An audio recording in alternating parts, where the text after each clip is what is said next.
Наурызнама күн сайын қайта өрлеу мен жаңа бастамалардың ерекше сиқырын алып жүретін уақыт. 14 наурыз амал мерекесі, 15 наурыз қайырымдылық, 16 наурыз мәдениет және ұлттық салт дәстүр күні, 17 наурыз шаңырақ, 18 наурыз ұлттық киім күні, 19 наурыз жаңару, 20 наурыз ұлттық спорт, 21 наурыз ынтымақ, 22 наурыз жыл басы.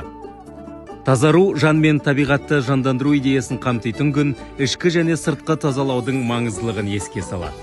Бұл біз ескіден бас тартып, жаңа бастамаларға жол беріп, дәстүрлеріміз бен әдет-ғұрыптарымызды қалпына келтіріп сақтайтын уақыт.